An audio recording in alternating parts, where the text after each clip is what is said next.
So for each y, we have this map phi y from W to Rn, which is given like that, and such that the solution of this equation f of x is y is a fixed point of this map.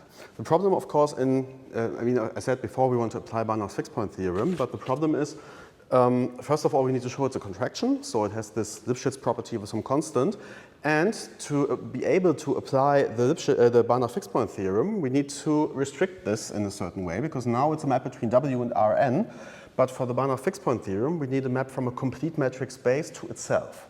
So here we have an open set, and it's somehow it's non-trivial, but an open set cannot just be complete if it's not the whole space. So you can see that this is not complete, and so this doesn't work, and you don't know if the image of this is again in W. So this iteration methods and so on, so they won't work. So we need to show that we can find some subset here of W such that phi y maps the subset into the same set. So it's really a self map, this is how you call this, and that we have this contraction property. And as the first thing that we do is to check this contraction property there, and we need to do some computations for this. So let's first observe. We see f is by assumption continuously differentiable. So as you can tell, phi y must also be continuously differentiable, because sums and differences of continuously differentiable maps have the same property. So phi y is continuously differentiable with, so the differential can also be easily read off. The differential of phi y in the point x, don't be distracted by this double index here, so this is part of the map, and this is now the point x we are studying. So this is a constant, so this is not depending on x. This is just the identity, so the differential would be the identity on Rn, and here we would have df x, and by our rules for differentials of sum, it's the sum of the differentials and so on. This has this property. So this has an interesting consequence, because this is something we have indirectly seen already. Namely, then follows. If we take d phi y at some x and apply this to a vector v and take the norm of this whole thing, so this would be the identity of, so it's just v minus df x of v. But for this term, we had the estimate from above. Namely, we have seen that this is smaller than or equal to 1 over twice the square root of n times the norm of v, and this for all v in Rn, x in k. Okay, so we've basically not shown that the differential is kind of shrinking things a bit, and this will be the key observation to show that the map itself is shrinking things. So how do we now bring the differential together with the map itself? The answer is we apply the mean value theorem that we've seen. The mean value theorem was a result for functions, so I've only given you one version of the mean value theorem. There is a more general version which we could apply here if we had proven this, but we can also take our mean value theorem, namely by just taking the components of this map individually. So taking some fixed y, and let phi y in components be given as phi 1 to phi n. So all these maps phi I are going from W to R for all I in R. Okay, now to apply the mean value theorem, we need to have a convex subset, or at least we need to know that we have 2 points between the line segment is included. So if we want, not R, I'm sorry, 1 to n, of course. So we need basically, if we want to apply this to all points in our certain set, we need to restrict to a convex subset of this. But we already had a convex subset of this, namely K. Since K, this is a closed ball, and we have seen balls, open or closed balls, are always convex. Or I've given this as an example, I've not proven this, but anyway. So K is convex. The mean value theorem, that we abbreviate this MVT, this was Theorem 1237, yields that if we take any 2 points in K, x1 and x2 in K, and any number I in 1, to n, there exists some psi I, of course depending on I, in k, such that, and we think about what was the mean value theorem, phi y of x1 minus phi y of x2 is now the differential of phi y in the point psi I applied to the vector x2 minus x1. This is the mean value theorem. So we're only interested in the absolute values of this thing. So let's just put absolute values on this. These are now real valued functions. Sorry, not phi y, phi I, like this. Okay, now by construction, if you take a look at how this is defined and how the differential, we have seen that the differential of a map to Rn is basically component-wise given by the differentials of the component functions. So, by the same argument, we always use this entry here, this number which is included in this absolute value here is actually a component of just d phi y of the big map applied to the vector. So, we can estimate this from above by the norm of d phi y in psi I of x2 minus x1. And by this inequality that we have just seen, this here, this is a special case of what we had before, namely, so here psi I is some element of k, so this held true for all points in k. So this means by this previous estimate, this is smaller than 1 over 2 square root of n times the norm of x2 minus x1. Okay, this is good because this is kind of a, wait, here it's also phi I, I'm sorry about that. Of course, I take the component functions here. So here we basically have seen that all the component functions here are contractions in some sense, because so this is the Lipschitz property for these components, and we just need to bring this together now to get the corresponding estimate for phi y, and then you will see why this square root of n there comes in handy. Namely, if we apply this estimate for every I, we get that the norm of phi y of x1 minus phi y of x2, and the norm is of course the square root of the sum of the squares and so on, and to be able to not write down all the square roots, to keep things simple, we take the square of this norm. This is now, by definition, the sum from I to n. And the way we have defined the component functions, this is just the sum of the squares of phi I of x1 minus phi I of x2 squared, so like this.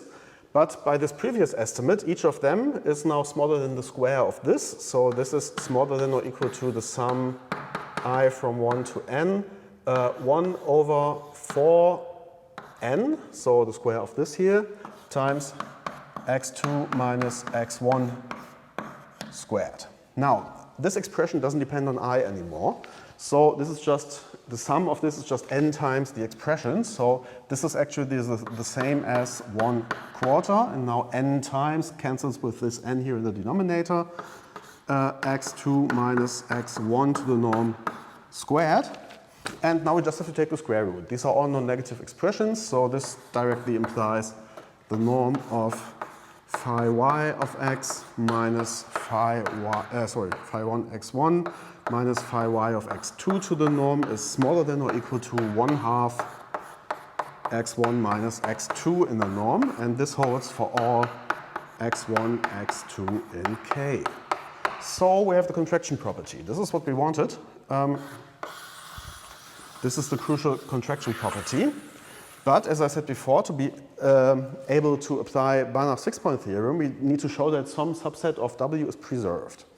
Now for this, we need to make a little computation and a little estimate, and it turns out it's not that difficult as one might think. Namely, let's do the following. So this inequality, let's call it, I don't want to bring any even more stars, let's call this dot. Okay. This inequality dot.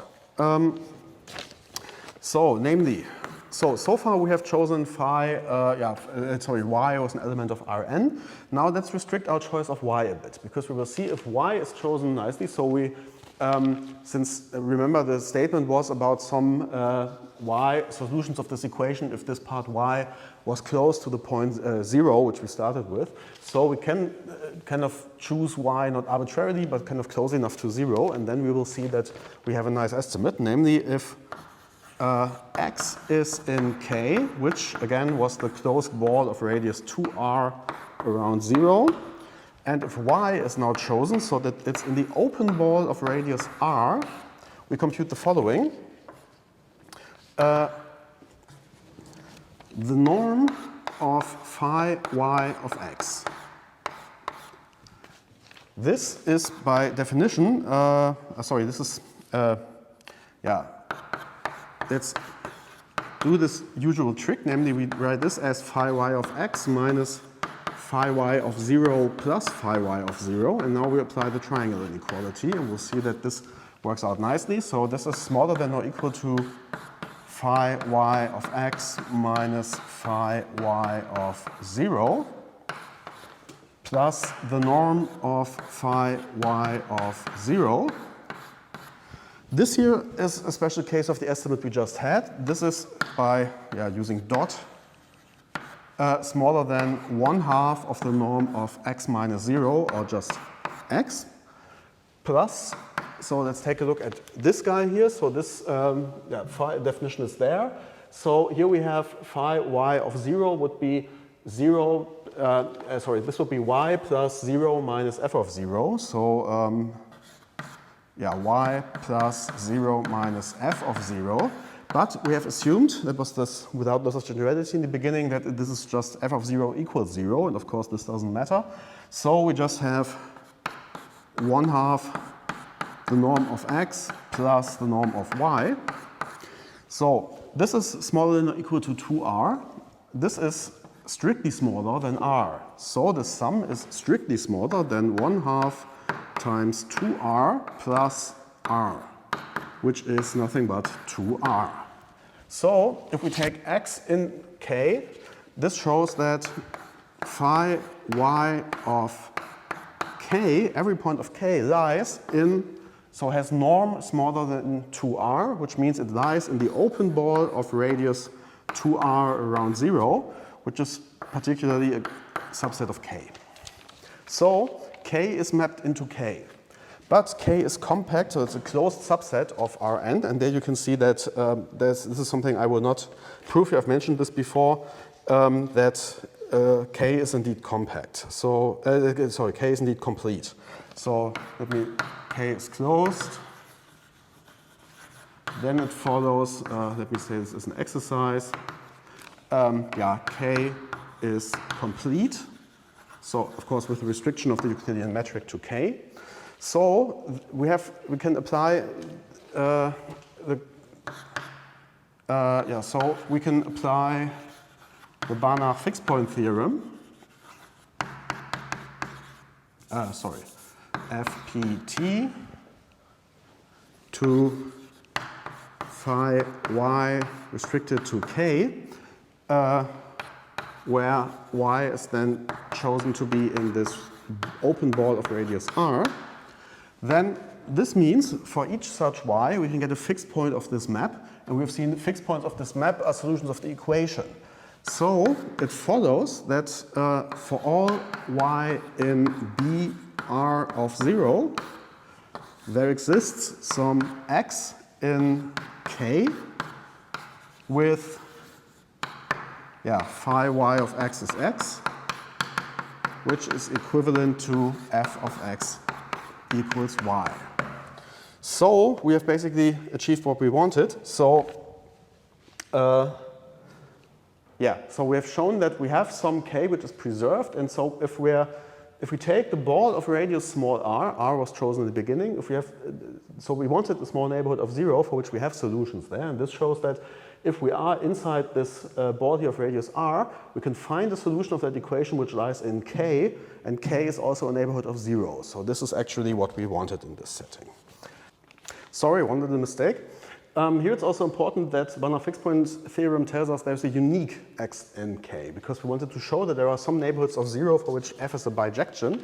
So this means we need to have some neighborhoods where there's only one point which is mapped to each y. And this is precisely what the Banach fixed point theorem does here. So this is kind of the smart application of the fixed point theorem. And if we take a look at what we've shown here, so yeah, let's maybe label this double dot here, this inclusion. So by double dot, we can say even more, namely the point x, which is phi y of x, and since x is an element of k, this is in phi y of k, so by this inclusion, it's in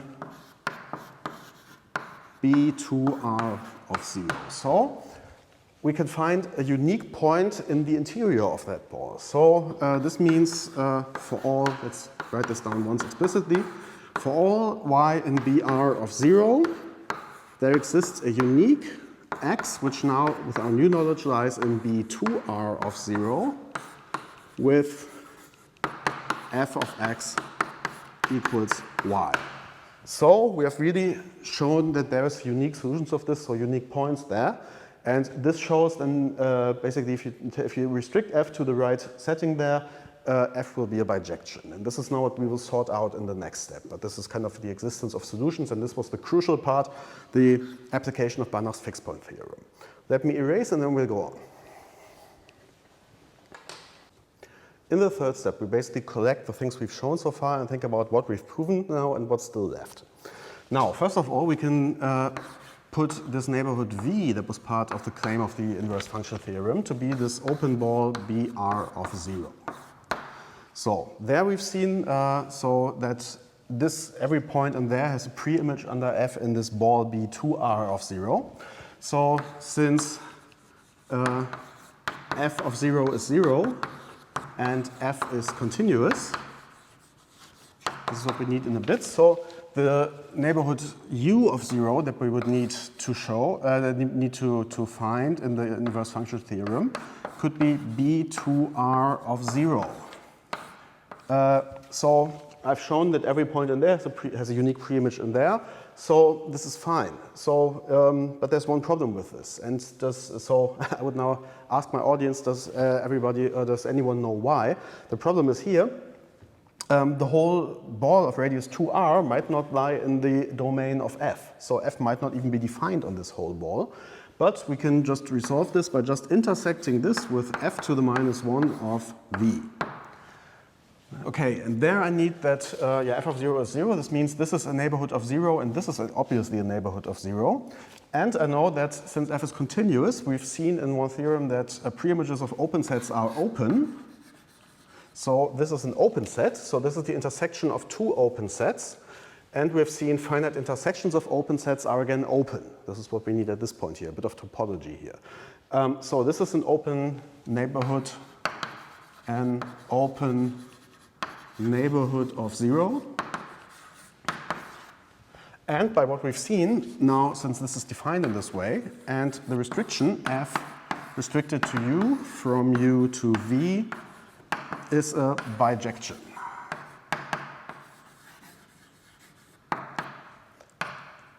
And also, moreover,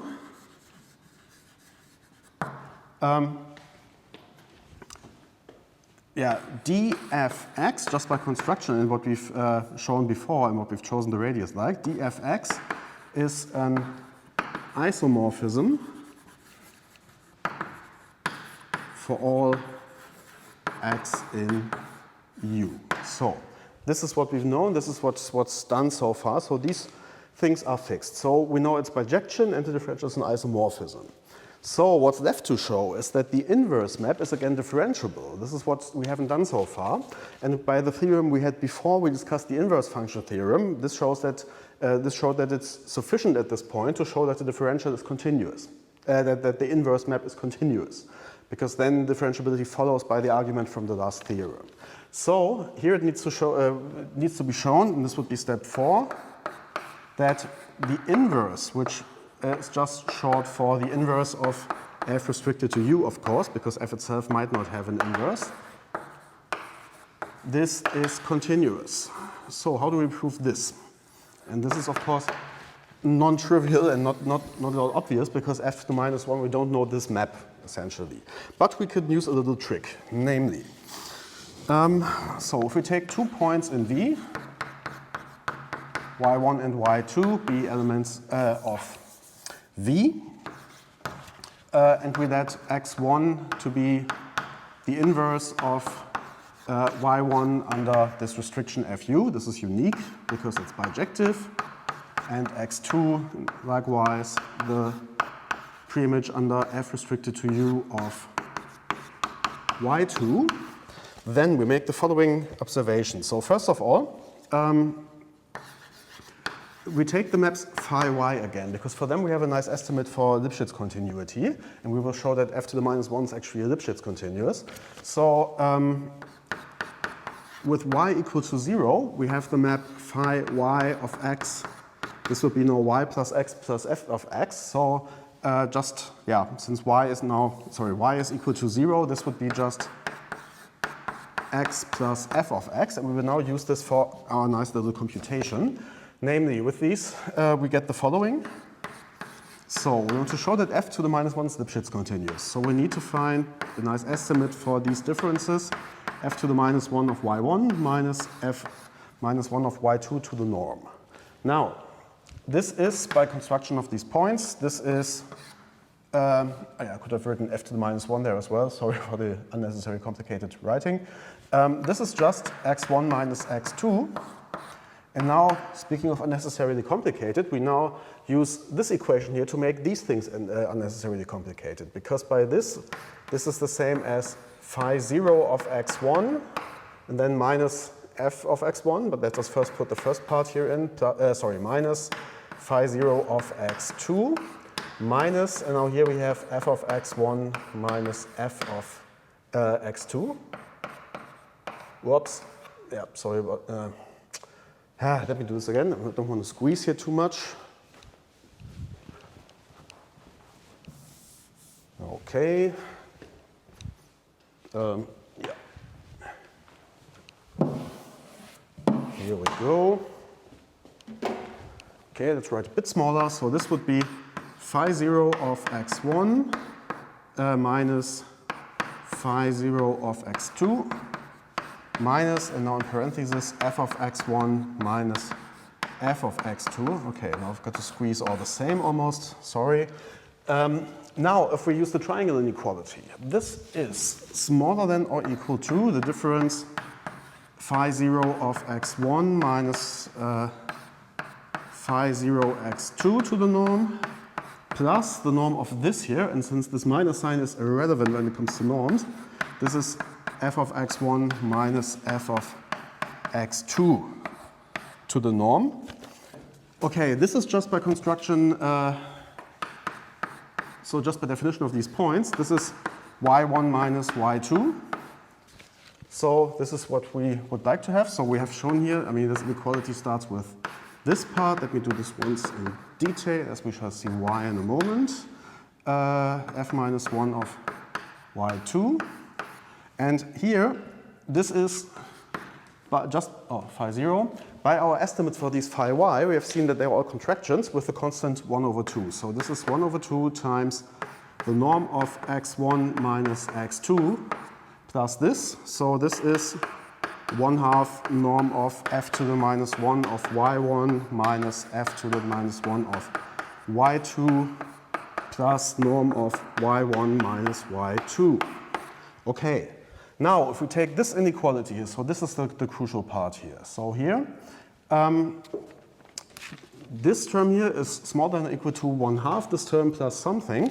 So if we now subtract this part here from both sides, we get that, 1/2 of this. So f to the minus 1 of y1 minus f to the minus 1 of y2.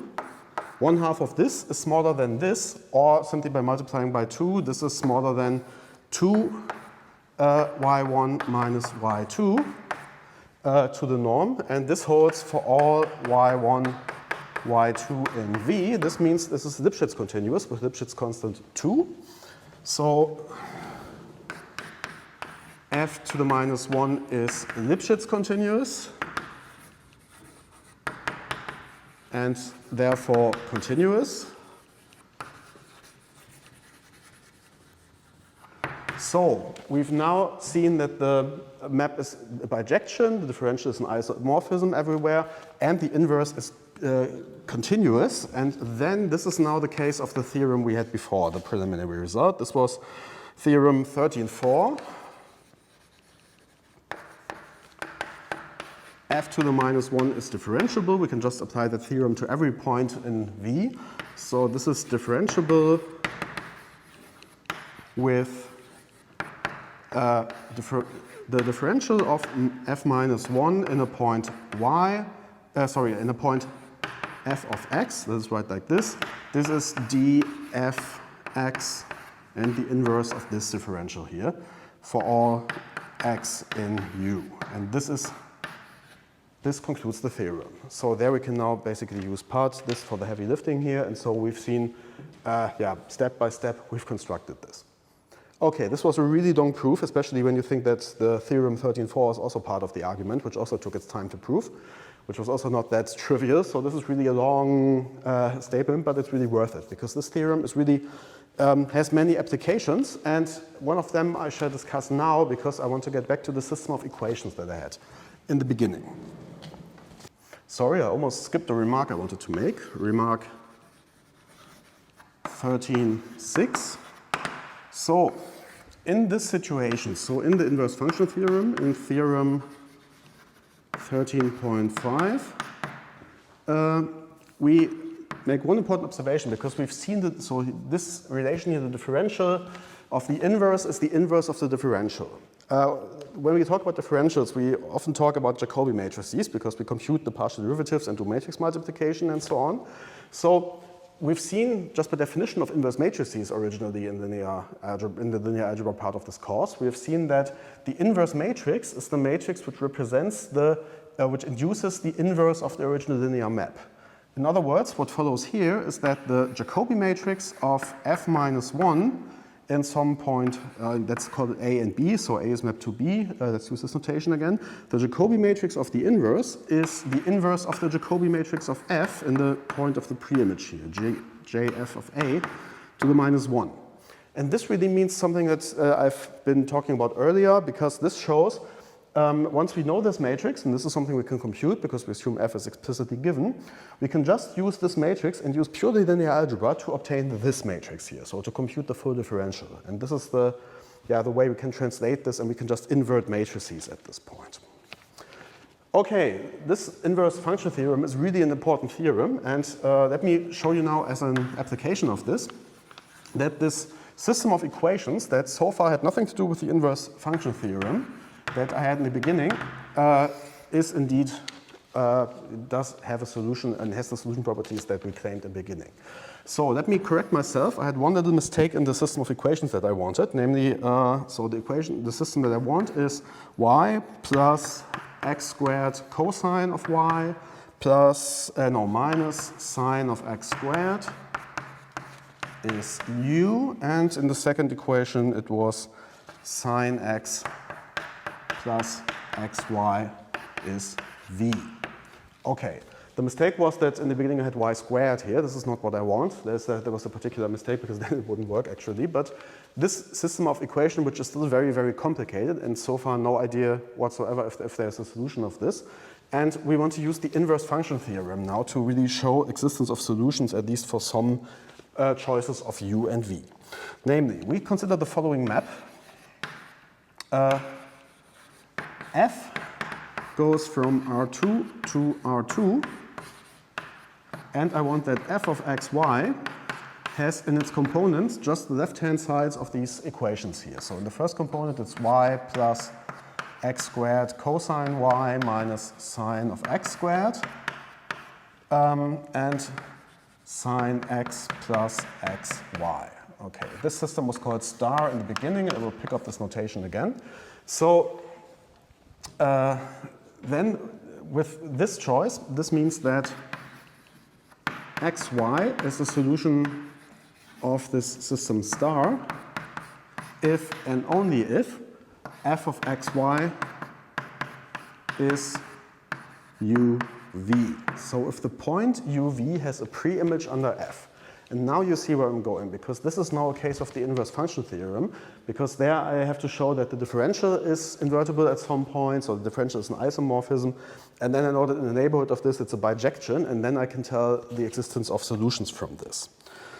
Namely, so let's check the following. So we have already observed that if the parameters, so if the right-hand sides are 0, then we get the solution by putting x and y equal to 0. This is just some elementary computation. So we already observed that f of 0, 0 is 0, 0. So this will be our reference point. Right? So in the notation of the inverse function theorem, the a and b would both be the origin. So what we need to show is that the differential at the point 0, 0 is an isomorphism, and for this we need to compute Jacobi matrices. First of all, f is kind of composed of continuously differentiable map, so it's maps, so it's itself continuously differentiable, and we can compute the Jacobi matrices. So I do not list the partial derivatives individually, but just write down the Jacobi matrix containing all of them. Jf of xy is, so in the top left corner we need to derive this by x. So this is constant in x, so it's nothing. Here we have 2x times the cosine of y. And here we get minus the cosine of x squared, but we need also this interior derivative here, so it's a 2x in there, meaning 2x times minus cosine x squared. So let's put these things together, minus cosine x squared. Yes, like this. Okay, so here we need to derive the first component by y. So here we get this here is 1.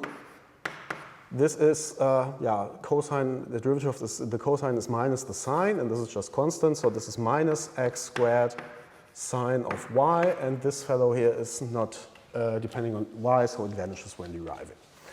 Now, for this function here, this derived by x gives cosine x plus y.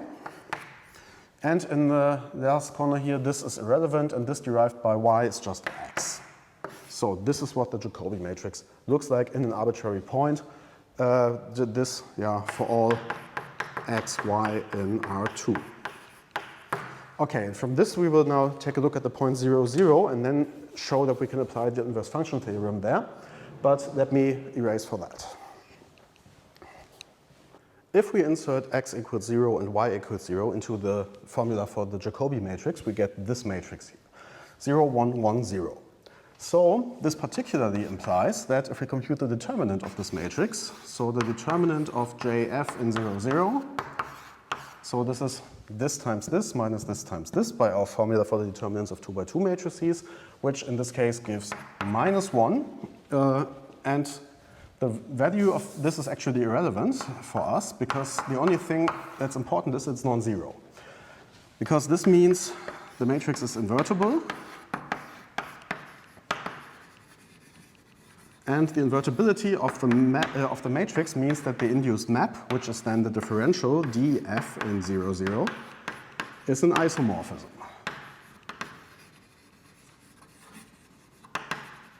So, by the inverse function theorem,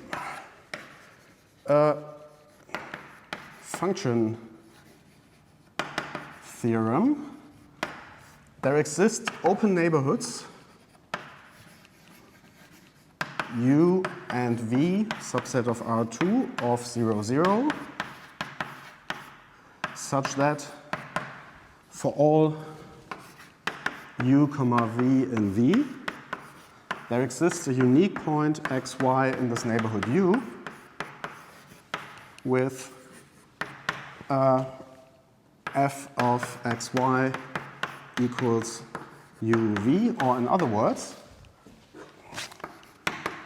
with regards to our system, so for each v in V, this system of equations, the system star, has a unique solution in U.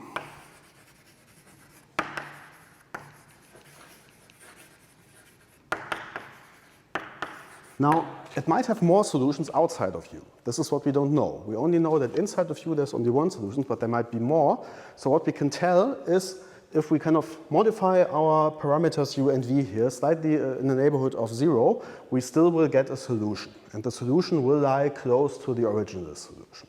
This is what the system tells us, what this theory tells us. And so this can be applied to many nonlinear systems, as you call them. So because the functions involved there are not linear, because for linear systems of equations that's simple. Here in the nonlinear case, we can really use this to show the existence of solutions. Also, and this is what we don't hear, this is what you do in numerics, so scientific computing. The proof, which is very detailed and very, like with the Banach fixed point method and so on, you can really trace back and try to compute these solutions approximately at least, because you can kind of try to determine this neighborhoods U and V, so how big can we choose them? So how can we approximate these solutions? We have seen that in the Banach fixed point theorem, I mean, we have written these solutions as fixed points basically, and for these fixed points we had this idea that by iterating the map again and again and again, we can kind of construct a sequence that tends towards this fixed point. So this is what we could do here as well and try to be more quantitative, so to say, to kind of find such neighborhoods explicitly, to really find numbers or kind of a ball of radius, so how big can the radius be, find a really number such that this in fact works, and so also try to get to these solutions there. So this is something where you basically have to meditate over the proof for quite a while. Instead, what we can do at this point already is to find approximate solutions, namely via Taylor's formula. This is another approach. So approximate solutions via Taylor's formula.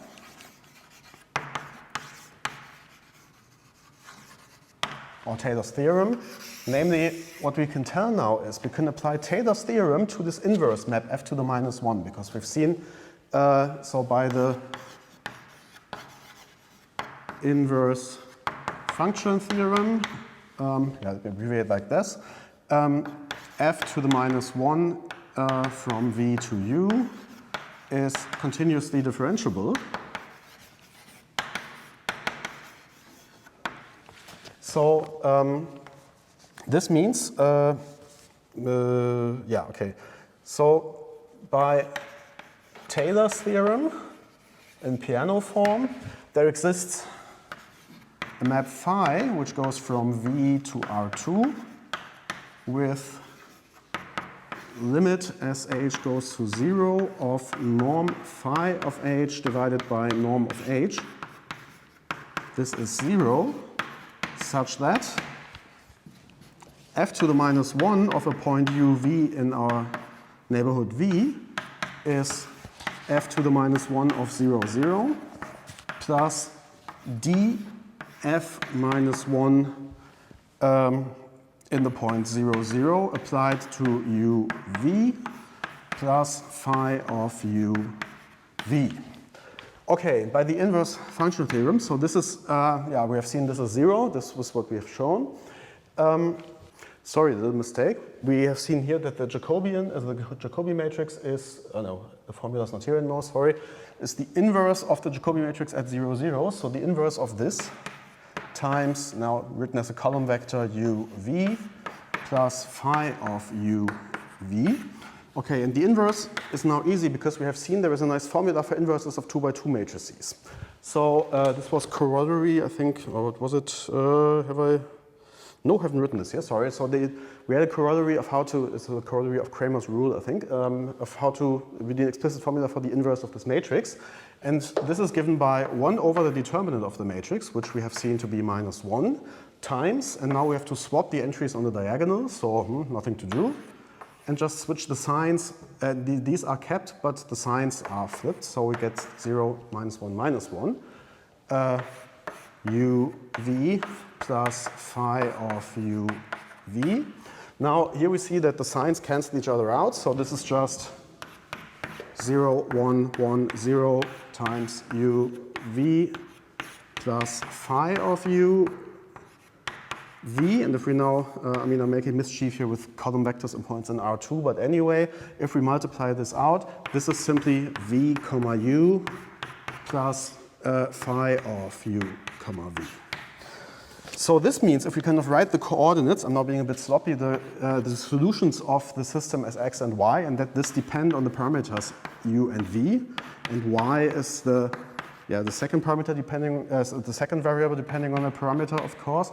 This would then be v plus the first component of phi, so let's call this phi 1 of u, v, and this would be, so, whoops, here, so, I mean, this was maybe a bit fast, so 0 times u plus 1 times v is v, and for this here, 1 times u plus 0 times v is u, which is there. So here we would have u plus phi 2 of u v, where phi is phi 1, phi 2. So this would be kind of a linear approximation of the solutions very roughly.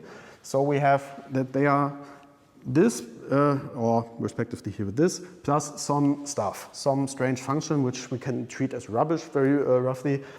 So there we could also see how small is this. So in some sense, this is the error that we would get if we just take v and u as the solutions there.